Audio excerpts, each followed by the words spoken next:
اور یقیناً بن جاتی، لیکن کوئی بھی ساتھ نہ رہا تو اس نے اپنا ساتھ بھی چھوڑ دیا، اس نے خود کو ترک کر دیا۔ پر یہ زندگی کتنی ہی بیگانہ ہو، آدمی کھینچے دھکیلے جاتا ہے، وہ کہہ رہی تھی۔ اس نے تکرار کی کہ ہمارے یہاں آنے کے بعد اسے کسی دریچے کے کھل جانے کا گمان ہوا، کوئی دریچہ کھل گیا ہو جیسے، اور تازہ ہوا اور روشنی در آئی ہو۔ اس کے ویران کدے میں کمپلیسی پھوٹنے لگی اور بچھڑے ہوئے خواب اس کے پاس لوٹ آئے۔ میں نے بہت کچھ کہنا چاہا، لیکن میرے پاس ادعا میں کوئی خامی تھی، یا اس کا ارادہ میری دلیلوں سے زیادہ توانا تھا۔ کہنے لگی کہ کیا اس نے واقعی کوئی بڑی ناروا بات کہی ہے جو امکان سے باہر ہے؟ کیا میرے تقدر کا سبب یہ ہے کہ دوسروں کی طرح اسے کوئی حادثہ یا سانحہ پیش نہیں آ سکا ہے؟ وہ بے بسی اور محرومی کے اس پیمانے پر پوری نہیں اترتی جو ہم نے زری کی حویلی میں داخلے اور سکونت کے لیے مقرر کیا ہے، یا وہ ان کی طرح نہیں جو وہاں موجود ہیں؟ وہ کوئی غیر لڑکی ہے، کوئی اچھوت ہے۔ میرے کہنے کے مطابق وہ ایک چار دیواری ہے، لیکن زندہ تو نہیں ہے۔ اس کے وہاں چلے جانے سے کچھ منتشر ہو جانے کا اندیشہ ہے، اور کیا اس زندہ سے واپسی کا کوئی راستہ نہیں؟ کہنے لگی کیا آدمی سبھی کچھ وہی ہوتا ہے جو نظر آتا ہے؟ اس کا دمکتا رنگ، چمکتی آنکھیں، خوش رفتاری، خوش گفتاری، یہ نظم و ضبط، سلیقہ شعاری، کسی صلاحیت کیے ہوئے خوف کا مال بھی تو ہو سکتی ہے۔ آدمی کو کبھی غصہ بھی تو آنا چاہیے۔ وہ اونچی آواز میں بات کرنے کو ترس گئی ہے۔ پیشہ ورانہ خوش حلقی تو کوئی جبر ہے یا بے حسی؟ آدمی کا سب سے بڑا دکھ خواب دیدگی کے باوجود خوابوں سے محرومی ہے۔ میں نے ہاتھ اٹھا کر اسے روک دیا۔ خدا کے لیے اتنا مت کہو، میں نے التجا کی۔ میں شاید وضاحت نہیں کر پا رہا ہوں۔ مجھے بتاؤ، تم نے میری یا بٹھل بھائی کی وجہ سے یہ فیصلہ کیا ہے؟ تم چھاؤں کی بات کرتی ہو تو ہم وہاں کب اور کتنا رہ پاتے ہیں؟ ہم تو مستقل سفر میں رہتے ہیں، اور سفر میں کیوں رہتے ہیں یہ تمہیں کیا معلوم ہے؟ کچھ بابا نے مجھے بتایا ہے، وہ گھٹی ہوئی آواز میں بولی۔ تمہیں کچھ بتایا ہے انہوں نے؟ میں نے حیرت سے پوچھا۔ کیا کیا بتایا ہے؟ یہی کہ تمہیں کسی کھوئے ہوئے کی تلاش ہے۔ وہ اداسی سے بولی۔ تمہارا کام بس یہی رہ گیا ہے، میری دعا ہے کاش وہ تمہیں جلد مل جائے۔ لیکن اس کا یہ مطلب کہاں ہوتا ہے؟ تمہاری مراد برانے کے بعد تم وہ نہیں رہو گے جو تم ہو۔ تمہارے سائے اور روشنی میں کمی ہو جائے گی، تمہارا دل تنگ ہو جائے گا، تم تو اور سائے دار اور توانا ہو جاؤ گے۔ میں نے اسے غور سے دیکھا۔ وہ ایک خوش اندام لڑکی، شاخ نازک کی طرح، جس کا سراپا رنگ شفق کو نقش و نگار تراشیدہ۔ وہ کیسی باتیں کری؟ کسی نے سچ کہا ہے، آدمی تو اپنے دروں سے شکیل و جمیل ہوتا ہے۔ سامنے کے یا نظر آنے والے مظاہر کی دل فریبی کو باطنی اوصاف تو اچھا کر دیتے ہیں۔ جو آئینے کا شیوا ہے وہی آنکھ کا۔ آئینے کو کتنا نظر آتا ہے اور آنکھ کی رسائی کس قدر ہے، اصل جوہر ندیدہ ہے۔ ترشیدہ فکر، شہابی چمپئی خیال، جذبہ و احساس کی خشک آمدی، نرمی و نازکی اور فراوانی اور گونا گونی، سراپا تو تبھی مکمل سمجھنا چاہیے۔ بختیار میرا جی اسے سینے سے لگا لینے کو مڑا، لیکن پھر میں ٹھٹک کے رہ گیا۔ ہم کمرے کے باہر کچھ فاصلے پر کھڑے تھے۔ اسپتال کے اس حصے میں بہت سکون ہوتا تھا، اور اس وقت تو چہل پہل نہ ہونے کے برابر تھی۔ سوئی سوئی سی روشنی ہر طرف چھائی ہوئی تھی۔ رات کی خاموشی میں ہریالی کو بھی جیسے گویا مل جاتی ہے، لگتا تھا سرگوشیاں کر رہی ہو۔ میں نے کچھ کہنا چاہا، نہ کہہ سکا، خاموش کھڑا اسے دیکھتا رہا۔ لمحے گزر گئے، پھر میں نے تھپکتی آواز میں سے ٹوکا، گھر جاؤ، اب دیر بہت ہو گئی ہے۔ اس نے پھر بھی زبان نہیں کھولی۔ راہداری کے موڑ پر وہ جدا ہو جاتی تھی۔ وقت گزر جانے کی وجہ سے مجھے دور تک اس کے ساتھ جانا چاہیے تھا، لیکن اس نے مجھے روک دیا، اور جاتے وقت اس کی گرا خاطری کا مجھے شدت سے احساس ہوا۔ سو اس کی دلدہی کے لیے میں نے فرمائش کی، سنو، وقت ملے تو صبح ناشتے میں ذرا سے میٹھے چاول لیتی آنا، زیادہ بالکل نہیں۔ میرے لہجے میں یقیناً کسی استحقاق کی آمیزش تھی۔ وہ پھر رک گئی اور اس کی آنکھیں ہمکنے لگیں، اس کی آنکھوں میں ستارے چمکنے لگے۔ تمہیں پسند ہیں؟ بس ایسے ہی، میں نے مسکرانے کی کوشش کی۔ اچھے لگتے ہیں، اب تو دن ہو گئے۔ میری تدبیر کارگر ہوئی، اس کی رفتاری بدل گئی، جیسے تیرنے لگی ہو یا اڑنے۔ کمرے میں وہ تینوں میرے منتظر تھے، مجھے دیکھ کے بے چین سے ہوئے، لیکن کوئی سوال نہیں کیا۔ بیٹھل بستر پر نیم دراز تھا، جامو اور زورا اس کی پائنٹی بیٹھے ہوئے تھے۔ زورا اس کے پیر دبا رہا تھا۔ صوفے پر میرے بیٹھ جانے کے بعد بیٹھل نے رکساتی آواز میں پوچھا، کچھ بولی نہیں تجھ سے؟ ہاں، میں نے سر جھٹک کے کہا۔ الٹی کھپڑیا کی ہے، تو نے کیا بولا؟ تمہارے بعد میں کیا کہہ سکتا تھا، میں نے ترشی سے کہا۔ نہیں مانتی، اس واسطے تجھ پہ ڈال دیا تھا، تو ہی اس کی بولی میں سمجھائے گا، وہ تو بڑا مان کرتی ہے۔ ٹھیک ہے استاد، زورا مچل کے بولا، ابھی ایک کے بڑھنے پہ کیا ادھر ادھر ہو جانے کا ہے۔ بہت پیاری ہے استاد، جاموں نے برفتگی سے تائید کی۔ ادھر ان سبھی جیسی لگتی ہے، قسم سے ان سے بچھڑی ہو جیسے۔ وہ جو بولتے ہیں نا، ایک کو اٹھاؤ دوسرے کو بٹھاؤ۔ بٹھل کی پیشانی تنگ ہو گئی، اس نے کچھ نہیں کہا۔ مجھے بھی خاموشی ہی بہتر لگی۔ ایمی نے کسی خدمت گار کے ذریعے اسپتال کے توام خانے سے رات کے کھانے کا انتظام کر دیا تھا۔ بٹھل بھی شریک ہو گیا۔ مناسب ہی کھانا تھا۔ کھانے کے بعد تازہ ہوا کے لیے وہ باہر آ کے بیٹھ گئے۔ ہلکی ہلکی بوندا باندی کی وجہ سے مینڈک اور جھینگر فیل مچانے لگے تھے۔ بارش کا پانی سبزے کی سب سے مرغوب غذا ہے۔ ہر سو تیز مہک اٹھنے لگتی ہے۔ خوشبو کے بھی شاید رنگ ہوتے ہیں۔ سبزے سے اٹھتی مہک سے ہرے رنگ کا گمان ہوتا ہے، گلاب کی خوشبو سے گلابی شہابی، چمپا سے سنہری و موتیا سے نقرئی رنگت کا۔ جتنے رنگ کے پھول اتنے خوشبو کے رنگ، کئی رنگ کے پھول خوشبوؤں کا آمیزہ ہوتے ہیں۔ عطر مجموعہ۔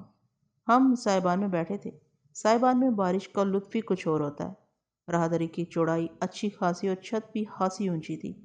پانی ہم سے دور تھا لیکن محسوس ہو رہا تھا ہم بھی بھیگ رہے ہیں۔ بارش سے عجب خوشگوار منظر ہو گیا تھا۔ اچانک بٹھل کے جسم میں ہڑک اٹھی۔ جاموں اور زورا دن بھر اسپتال میں رہے تھے اور اب رات کو بھی موجود تھے۔ جاموں کے بقول میدہ استاد زخمی ہو جانے کی وجہ سے نہ سکا تھا، لیکن اڈے کے دوسرے لوگوں کے نہ آنے پر بٹھل کو کھٹکنا چاہیے تھا۔ کل اول پہر اس سے پچھلے دن بٹھل کے پاس آ کے میدہ کی شدائیت کا حال ہم نے دیکھا تھا۔ کیسا بچھا بچھا جاتا تھا۔ بٹھل سے اپنی پرانی نیازمندی کا ذکر بار بار کرتا تھا۔ کچھ یہی کیفیت برجو دادا کی تھی۔ میدہ زخمی تھا تو اڈے کے دوسرے آدمی اس کی نیابت میدہ کی جانب سے معذرت کرنے اور بٹھل سے اپنی لگاوٹ کا اظہار کرنے آ سکتے تھے۔ ادھر اسپتال میں دن بھر ٹکے رہنے کا جواز تو جاموں اور زورا کے پاس موجود تھا کہ ڈاکٹر رائے کی نوازش خسروانہ ہے، لیکن اب رات کو اسپتال کے سخت قواعد کے خلاف وہ ٹھہرے ہوئے تھے اور کمرے میں مزید صرف ایک بستر کی گنجائش رکھی گئی تھی۔ اتنا وقت گزر جانے کے بعد اب کہیں ان کے جانے کے آثار نظر نہیں آتے تھے۔ بٹھل نے میدہ کے نہ آنے کی وجہ جاننے کی بجائے ختمی انداز میں کہا، الٹا ہو گیا رے حرام کا جنا۔ جاموں اور زورا چونک پڑے۔ وہ کیا جواب دیتے؟ ہاں استاد، لگتا تھوڑا سا الٹا سیدھا ہو گیا۔ میدہ استاد تو خیر آج نہیں آ سکتا تھا، لیکن دوسرے لوگ برجو دادا۔ جاموں نے اسے مطمئن کرنے کی کوشش کی۔ سیدھا بول رے، بٹھل بگڑ کے بولا۔ ہم لوگ تو تم کو پتہ ہے سویرے سویرے وہاں سے نکلے تھے، پیچھے ادھر کوئی چکر ہوا تو کیا بول سکتے ہیں؟ جاموں نے بظاہر سادگی سے کہا۔ بٹھل کے چہرے سے ظاہر تھا اسے یقین نہیں آ رہا ہے۔ اس کی نظر زورا پر گئی اور زورا کی بے نیازی سے اسے اندازہ ہو گیا کہ زورا بھی جاموں ہی کی زبان بولے گا۔ میرے جی میں آیا آج نہیں تو کل اسے سارا کچھ معلوم ہو ہی جانا ہے۔ کل صبح بھی میدہ یا اڈے کا کوئی اور آدمی اس کی عیادت کو نہیں آئے گا اور اسپتال سے چھٹی ملنے تک زورا اور جاموں یہیں رہیں گے۔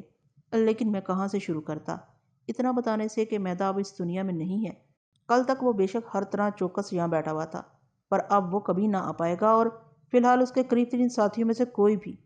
بٹھل کو بھی میں کیا اور کس حد تک بتا پاتا۔ میں نے خود کو تھام لیا۔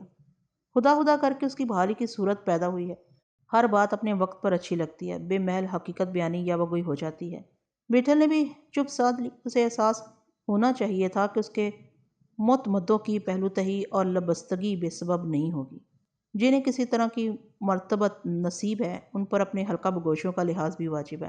ارادت مندوں سے ان کی توفیق اور مقدورہ سے سوا کی توقع نہیں کرنی چاہیے۔ اسپتال میں زیر علاج کسی عام مریض سے اس کے پرسان حال باہر کے بکھیڑوں کے ذکر کی احتیاط کرتے ہیں۔ دیر تک وہ راہدری میں بیٹھے بجلی کی چمک اور بارش کی آنکھ مچولی کا نظارہ کرتے رہے۔ بارش کبھی تیز ہو جاتی، کبھی دھیمی پڑ جاتی۔ بادل مسلسل گرج رہے یا تڑپ رہے تھے، جیسے آسمان پھٹ پڑے گا اور دنیا آج ہی تمام ہو جائے گی۔ یوں دنیا تو روز ہی تمام ہوتی ہے، آدمی کے لیے تو اسی دن ختم ہو جاتی ہے جب وہ دنیا سے چلا جاتا ہے۔ رات گئے جاموں اور زورا کو نرس ایمی انہی خاص کمروں کے حصے میں واقع خالی کمرے میں لے گئی۔ بالکل اسی طرز کا کمرہ جہاں بٹھل کو رکھا گیا تھا، کشادہ، روشن اور ساز و سامان سے آراستہ۔ معلوم ہوا جاتے وقت ڈاکٹر رائے ایمی کو ہدایت کر گیا تھا۔ یہ کیسی اللہ ظرفی، کس درجے کی خوش خلقی تھی کہ اسے دور افتادگاں جاموں اور زورا کی شب بسری کا خیال رہا۔ اس نے کسی ایسی ویسی جگہ کی بجائے یہ خاص کمرہ تفویض کیا۔ ایمی کے فراہم کیے ہوئے مریضوں کے مخصوص کپڑے پہن کے جاموں اور زورا بھی مریض نظر آنے لگے تھے۔ ایمی شوخی سے کہنے لگی، اب بس انجیکشن کے لیے تیار ہو جاؤ۔ کچھ وقت ان کے پاس بیٹھ کے میں ایمی کے ساتھ اپنے کمرے میں واپس آ گیا۔ دواؤں کا اثر ہوگا، جلد ہی بٹھل کی آنکھ لگ گئی تھی۔ مجھے نیند نہیں آ رہی تھی۔ ایمی کا تو کام ہی شب بیداری کا تھا۔ اپنے چھوٹے موٹے کاموں سے نمٹ کے میرے پاس صوفے پہ آ کے بیٹھ گئی۔ دیر تک چپ رہی، پھر سرگوشی میں بولی، جا رہے ہو میری جان؟ میں نے کہا جانا تو کبھی تھا ہی، حسرتی لہجے میں کہنے لگی کچھ دن اور رک جاتے۔ میں نے کہا یہ بھی بہت دن ہو گئے، اب اور رکنے کو مت کہو، جتنے دن ہم یہاں رہیں گے کچھ نہ کچھ ہوتا رہے گا، بہتر ہے جلد سے جلد ہم یہاں سے چلے جائیں۔ برائی ہوئی آواز میں بولی بہت یاد آؤ گے، خداوند جانتا ہے تمہیں دیکھ کے لگتا ہے کوئی کھویا ہوا مل گیا ہے، آئے دن یہاں طرح طرح کے لوگ آتے ہیں اور چلے جاتے ہیں، ان کی صورتیں بھی یاد نہیں رہتی، لیکن تم جیسے لوگوں کے ساتھ وقت گزارنے کا یہ پہلا تجربہ ہے، تم تو نقش چھوڑ کے جا رہے ہو۔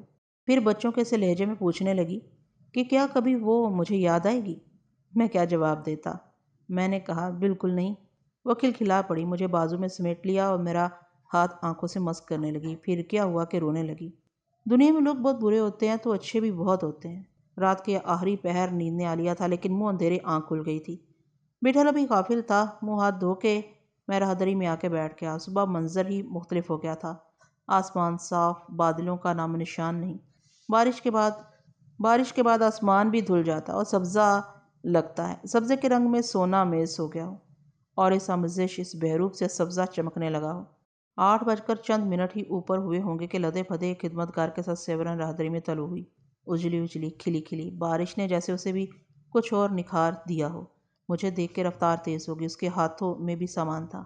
میں نے لپک کے اسے جا لیا اور باحجت سامان اپنے ہاتھ میں لے لیا۔ نیلی ساری میں ملبوس تھی، ساری اس پر خوب جچتی سجتی تھی، اس کا دھان پان سراپا اور کشیدہ اور کمان ہو جاتا تھا۔ جاموں اور زورا بھائی کہاں ہیں؟ کمرے میں آ کے اس نے گھبرائے ہوئے انداز میں پوچھا۔ میں نے اسے بتایا کہ ابھی آتے ہوں گے، رات خاصی دیر سے سوئے تھے، کیا معلوم سوئے بھی یا نہیں۔ انہیں بلا لیں، سارا گرم گرم ہے، ڈاکٹر صاحب کے آنے میں بہت دیر ہے، اچھا ہے ان کے آنے سے پہلے ہم نبٹ جائیں۔ بات کو یہ کھانوں کی خوشبو بھی کمرے سے دور کرنی ہے، دیکھا نہیں اس دن ان کی ناک کتنی تیز ہے؟ وہ تیز تیز آواز میں بولی۔ اس کی آواز پر بٹھل بھی بستر سے اٹھ گیا، سیورن امڑتی ہوئی اس کے سینے میں جا چھپی۔ بٹھل نے اس کے سر پر ہاتھ رکھا اور پیشانی کا بوسہ لیا۔ بس بابا، آج آپ ہاتھ مت روکنا، اس نے ناز بردارانہ لہجے میں کہا، آپ کا سارا کچھ دھیان میں رکھ کے لائی ہوں۔ ناری اب کیا رکھا ہے؟ بٹھل پھیلی ہوئی آواز میں بولا، بالکل ٹھیک ہوں میں، بالکل ٹھیک ہوں میں، دیکھنا کیسا ہاتھ چلتا ہے۔ یہ کہتے ہوئے جانے کیوں اس کی نظر مجھ پر پھر ایمی پر پڑ گئی، اس کے ہونٹوں پر تبسم کھل گیا۔ کسی خدمتگار نے جاموں اور زورا کے کمرے میں جا کے انہیں مطلع کر دیا تھا۔ جتنی دیر میں وہ آئے، ایمی اور سیورن نے میز پر تشتریاں سجا دیں۔ شکر ہے جاموں اور زورا نے رات والا مریضوں کا لباس تبدیل کر لیا تھا اور اپنے اصل حلیے میں آ گئے تھے۔ ناشتے کے اہتمام میں سیورن شاید رات بھر جاگتی رہی ہو، مگر چہرے پر رت جگائی کے آثار مطلق نہیں تھے۔ خوشی میں آدمی پر تھکن ایسی طاری نہیں ہوتی، خوشی بھی تو نیند کے نشے کے مانند ہے۔ میٹھے چاولوں کا ڈونگا اس نے چپکے سے میز طرف کھسکا دیا۔ خاصی توجہ سے چاول پکائے گئے تھے، دانہ دانہ الگ تھا، جیسے دانہ دانہ الگ پکایا گیا ہو۔ میٹھا بھی بس میٹھے کی حد تک تھا، چاولوں پر غالب نہیں آیا تھا۔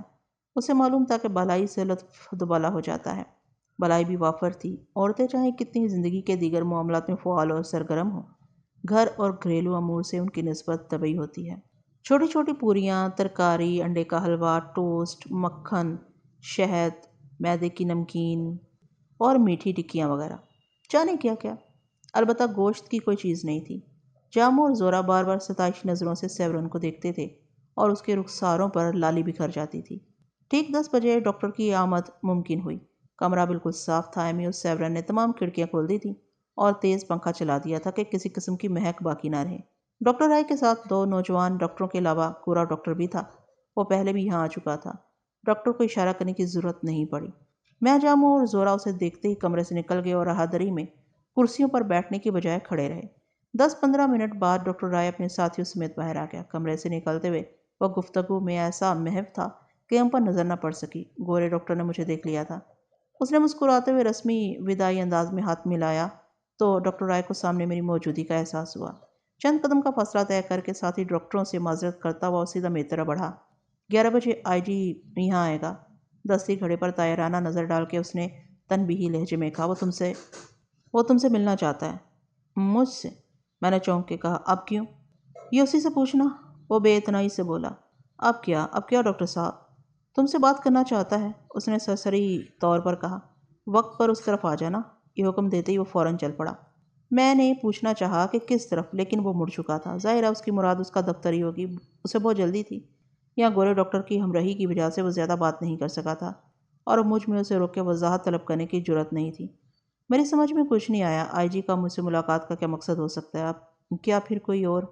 10:20 ہو رہے تھے، 11 بجنے میں زیادہ وقت نہیں تھا، یہ مختصر وقت کاٹنا مشکل ہو گیا۔ ڈاکٹر حسب عادت مجھ سے انگریزی میں مخاطب ہوا تھا۔ آئی جی کا ذکر ایک ہی بار آیا تھا، لیکن زورا جاموں کے کان بھی ان کے دیدوں جیسے تھے۔ میری وحشت دیکھ کے کرید میں نے انہیں بتایا تو وہ بھی مکدر ہوئے، حیران اور پریشان بھی۔ 11 بجنے میں آدھ گھنٹہ باقی تھا۔ میں نے کمرے میں جا کے حلیہ درست کیا۔ بٹھل بھی میرے ساتھ باہر آ گیا۔ زورا اور جاموں کو تو معلوم تھا۔ بٹھل سے کچھ کہے بغیر میں آہستہ قدموں سے چلتا اور حدری سے دور ہو گیا۔ پولیس کی نفری موجود تھی، لیکن صرف ان خاص کمروں کے حصے کے اطراف۔ چند منٹ بعد مرکزی عمارت آ گئی اور سب سے پہلے چھاگلا سے مڈ بھیڑ ہوئی۔ وہ میرے انتظار میں باہر ٹہل رہا تھا۔ اسی نے مجھے ڈاکٹر کے کمرے میں پہنچایا اور بتایا کہ چند مریضوں سے نبٹ کے کسی بھی لمحے ڈاکٹر پہنچنا چاہتا ہے۔ جی میں آیا چھاگلا ہی سے کچھ معلوم کروں، لیکن اچھا نہیں لگا۔ مجھے صوفے پر بٹھا کے اور رسمی حیریت پوچھ کے چھاگلا چلا گیا۔ میں گنگ بیٹھا دیواری گھڑی تکتا رہا۔ وقت بھی کیسا بے حس ہو جاتا ہے۔ گھڑی نے 11 بجائے تھے اور ابھی 3 ہی منٹ اوپر ہوئے تھے کہ کمرے کے باہر وزنی جوتوں کی آہٹیں گونجی۔ میں بے ارادہ اٹھ گیا اور ارادتاً بیٹھ گیا اور مجھے پھر کھڑا ہونا پڑا۔ پولیس کی یہ پابندی وقت تعجب خیز تھی۔ وہ آئی جی ہی تھا۔